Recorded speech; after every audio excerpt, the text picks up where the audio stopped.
big star out of me. Welcome back to Meet Me at the Movies. I am Noel T. Manning II, along with Thomas Manning, Greg Tillman, and also Tim Foster and the interns back there on the Tim Cam. We've lost our studio audience. We've lost our studio audience, but during the break, Tim did line up the satellite links for two different interviews. The first one is going to be with, is that Anya Taylor we've got lined up first? Okay, Anya Taylor Joy is lined up. You may remember her from the movie Split and Glass. She's been, past 5 years have been pretty amazing for her. And she's also going to be seen later on this year in the new Mutants. And let's go to that interview. If he's got it set up, let's see if we can talk to Anya Taylor Joy for the movie Emma. Hello? Am I speaking Hello. to myself? Oh no, hello. Hi, Noel. Hi, Anya Taylor Joy. How are you? I'm good, thank you.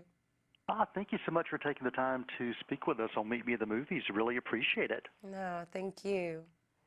The last few years for you have been this whirlwind, and it seems like every time we turn around, we're seeing your amazing talent. And I just want to talk to you a little bit about what that has been like for you, and then we'll dive into to Emma. So tell me what these last few years have been like for you.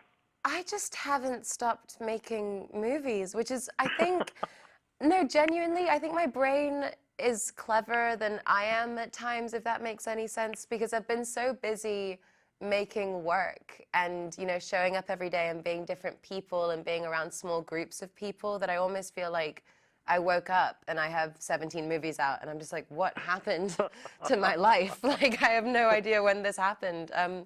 So I've just been working and so grateful and lucky to have been working with people that I love and respect. I feel very, very lucky. Have you been drawn to certain roles? Because when I look at the body of work, it is so diverse already. Are there certain roles that draw you, or do you like that aspect of being somebody different in different time periods and different genres? I mean, if I could choose my career to be any which way, I would be genre jumping, different characters, different times. I would love all of that. And it's interesting that my career has started off in horror. I'm so grateful that it did, because it taught me a lot about emotional depth. But I never set out to do that. It just so happened that those characters and those scripts really called to me. And yeah, Emma was the same. It was the same thing of I have to play this person, and I feel so deeply connected to her that I think I could tell the story right, hopefully. Now, you say you're deeply connected to Emma. What is it about Emma that connects to you?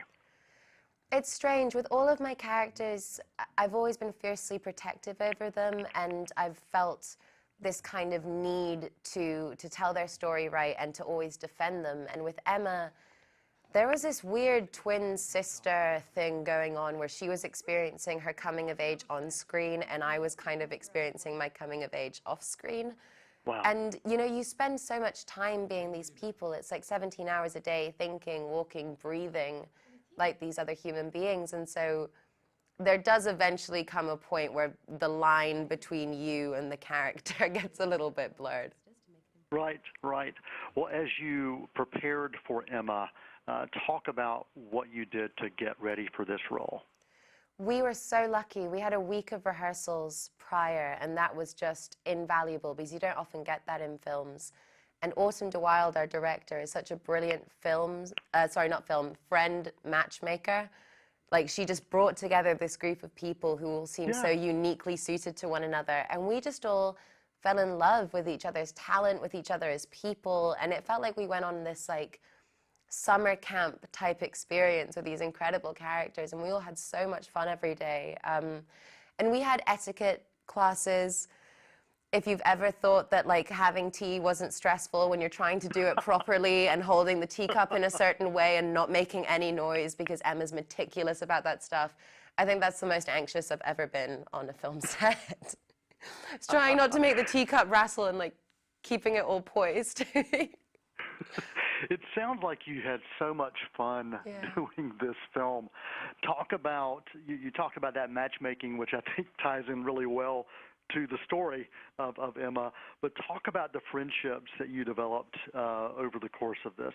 Oh, it was amazing. You know, sometimes you you come onto these sets and you meet people that you just think, how did I live 23 years on this planet without having known you? You're such a part of my life. And yeah, I'm so lucky to have formed such close relationships with Bill and Josh and Johnny and Callum, and they're all so lovely. And then Mia Goth, and I had been best friends for 4 years, and Autumn didn't know that.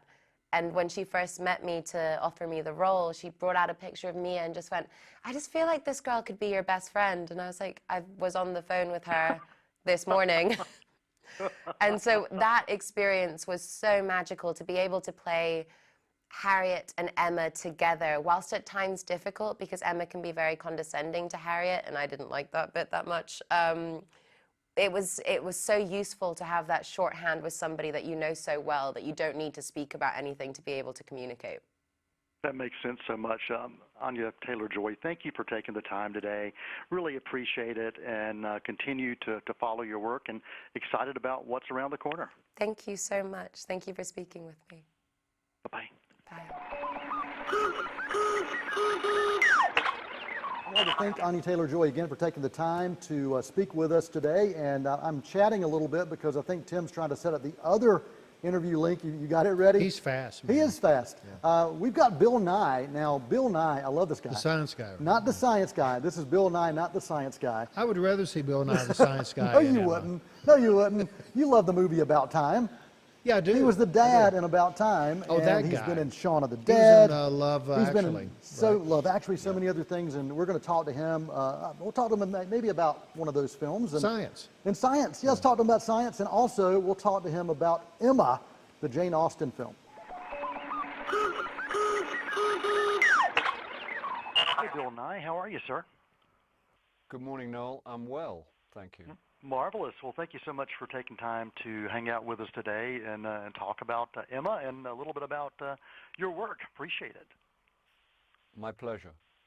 I have really appreciated your variety, from Shaun of the Dead to Love Actually to the franchises like Harry Potter and Pirates of the Caribbean.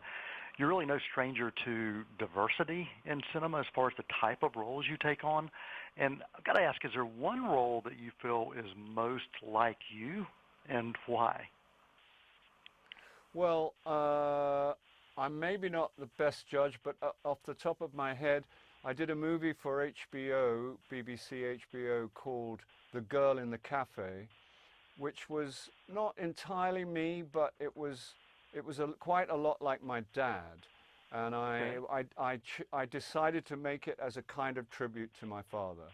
And I am not unlike my father. On occasions when my father passed on, my mother, when she saw me, would go very quiet because I was so physically like my father. And I think in terms of being, I suppose, reserved, I think I get that from my dad. And in The Girl in the Cafe, he was extremely reserved, but he was not entirely unlike me. I think it's marvelous when we can find those roles or things that can connect us to our lineage. And so when you started talking about connecting to your lineage, I was thinking, okay, is he going to go to About Time and talk about his father being a time traveler? So Yeah. Yeah, no, actually, that's absolutely correct. About Time, I did attempt to not do any acting, as it were. Do you know what I mean? I tried. Yeah. I said to Richard, I think this requires, to have no concession to the fact that you're in a movie, kind of thing. Right. No kind of heightened anything. No spin on it.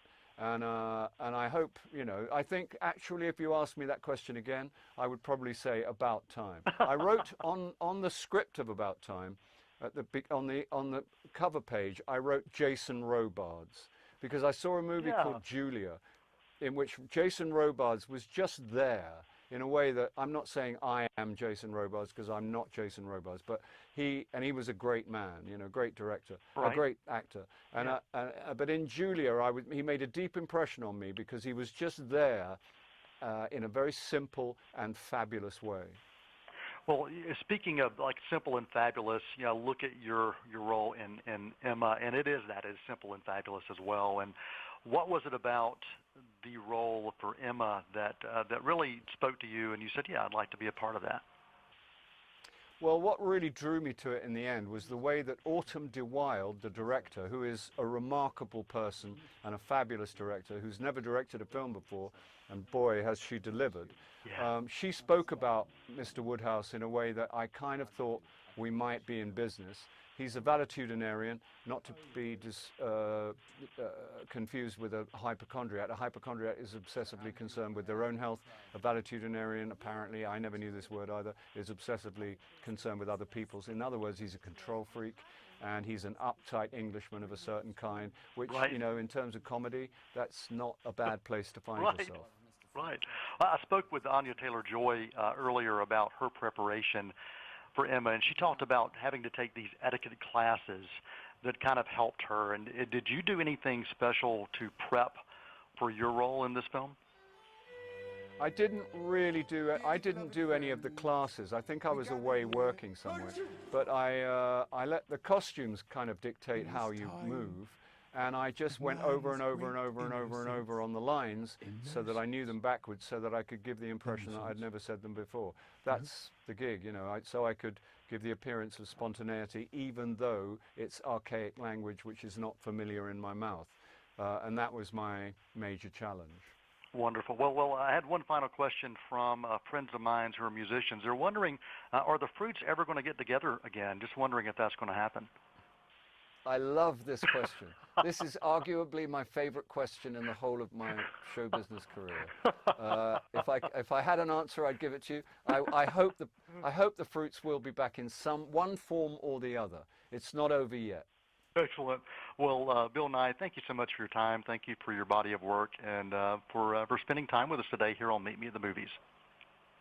My pleasure. Thank you so much.